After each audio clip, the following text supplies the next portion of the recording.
Salut les gens, c'est Nier. Mon ami Léo Inazuma 11 et moi avons décidé de créer une chaîne YouTube tournant autour d'Inazuma Eleven, que ce soit le manga, l'anime ou le jeu vidéo. Notre premier sujet est les meilleurs gardiens de la saison 1 d'Inazuma Eleven. Mais étant donné qu'il est très compliqué de faire un classement ou un top, on va faire une liste contenant les meilleurs gardiens, la crème de la saison 1. Avant d'entrer dans le vif du sujet, il est intéressant de commencer par résumer la saison 1. Mark Evans est le capitaine d'une équipe plutôt minable, l'équipe du collège Raymond.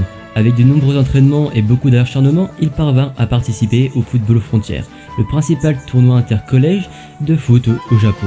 Toutes les meilleures équipes du Japon y participent. Sauf que pas vraiment toutes les meilleures équipes, étant donné qu'il faut bien une saison 2 pour Inazuma. Joseph King. Comment parler du Football Frontier sans parler de Royal Academy, l'équipe qui a remporté le Football Frontier pendant 40 ans d'affilée. Joseph King, leur gardien, a sûrement participé à quelques-unes de ses victoires depuis qu'il est arrivé au sein de la Royal Academy. En effet, bien qu'il n'ait pas quitté de technique puissante d'arrêt durant le premier match contre Raymond, King possède le bouclier d'énergie. Cette technique permet d'arrêter très facilement les tirs de loin, mais elle a un gros défaut. Les tirs de près lui font très mal, vraiment très mal. Pour combler ce défaut, il décide d'augmenter la puissance de son bouclier d'énergie pour qu'il devienne total.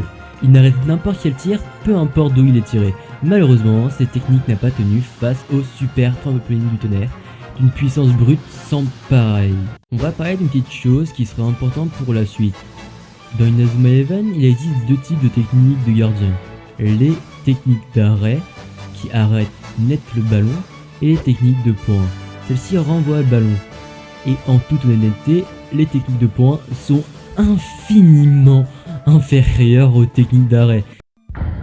Greeny. Passons au joueur suivant. Greeny, de son vrai nom Albert Green, est le gardien de l'équipe Terrea qui a affronté Raymond en quart de finale du Football Frontier. Il possède la technique de la hache du bûcheron, plutôt basique mais qui permet d'arrêter un choc du dragon ou une tornade de feu sans trop de difficulté. Mais la raison qui fait de lui un véritable monstre, c'est qu'il possède la muraille infinie, une technique extrêmement puissante qui s'exécute à 3 joueurs, le gardien et 2 défenseurs.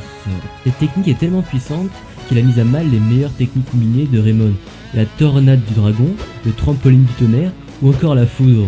Il a fallu lui une combinaison Ju d'Axel et Mark pour marquer grâce à Inazuma Break, ou éclair pulvérisante dans la langue de Molière. A noter que la muraille infinie est toujours l'une des meilleures techniques de la trilogie Inazuma Eleven.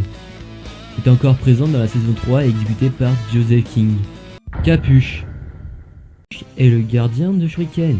Il garde son visage sous une capuche et il ne le montre à personne, pas même à ses coéquipiers. Pourquoi il est dans ce top? Eh bien tout simplement, il possède la technique d'arrêt Tornade.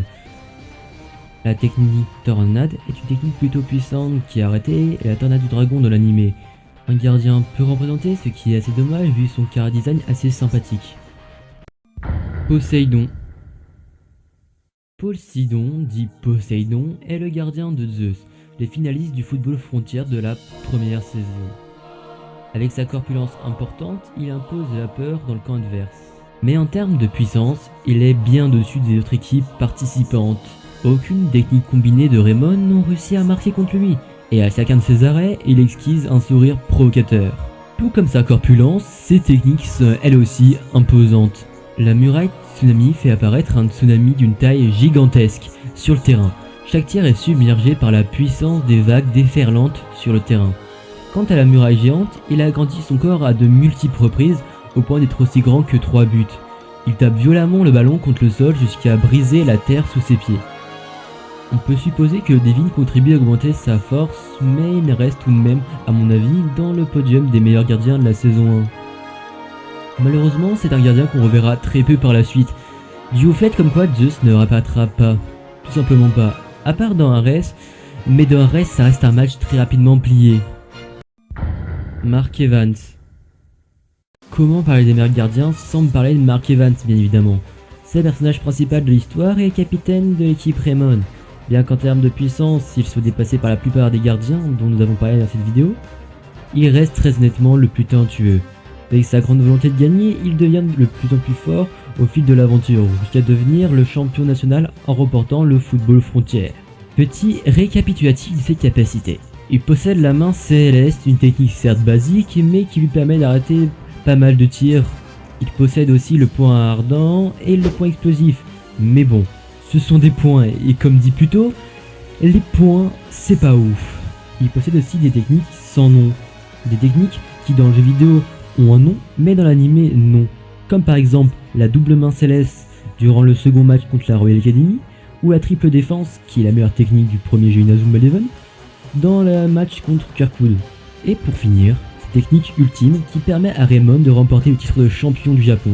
La technique que son grand-père a imaginée mais jamais réussi malheureusement, la main magique.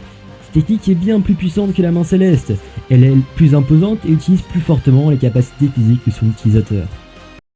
Ilman. Et petit gardien bonus pour cette vidéo, Seymour Ilman, capitaine de l'ancien Raymond. Il a prouvé que malgré sa vieillesse et son manque d'entraînement certain, il reste aussi performant sur le terrain avec une main céleste parfaitement utilisée. Dans les jeux vidéo, il reste bien plus fort qu'en réalité, puisque dans le premier jeu, il possède la main magique. Évidemment, le jeu n'est pas canon à sa vraie puissance racontée dans l'histoire. On peut supposer qu'il possède le point ardent et le point explosif puisqu'il a été entraîné par David Evans. Dans sa version jeune Raymond, qui est exclusif au jeu, il possède la triple main céleste qui combine la puissance de 3 mains célestes de joueurs différents. Un gardien plutôt équilibré et qui a parfaitement sa place en bonus pour cette vidéo. Si je devais tirer une conclusion à cette vidéo là, je dirais que beaucoup de gardiens dans cette vidéo là sont uniquement des gardiens présents pour jouer le rôle de gardien, n'étant pas alors le joueur star de leur équipe. Ce qui est franchement très dommage vu c'est un gardien comme Capuche que j'aime beaucoup. Dans cette liste, beaucoup de gardiens vont apparaître dans des futures saisons. Certains non pris dans cette liste là étant trop faibles vont apparaître même dans la saison 2. Ce qui est vraiment sympathique de mettre en avant c'est un gardien qui était très souvent montré comme étant mauvais dans la saison 1. On arrive sur la fin de la vidéo. J'espère que vous avez passé un bon moment devant et que vous vous êtes bien amusé. Si oui, n'hésitez pas à mettre l'abonnement et le pouce bleu et allez voir nos chaînes personnelles. N'hésitez pas à mettre en commentaire aussi les vidéos que vous voulez que l'on traite plus tard. Ça pourrait être sympa de choisir des sujets sympathiques à présenter qui plairont normalement à vous. Donc, c'était Nier, je vous dis à la prochaine, salut!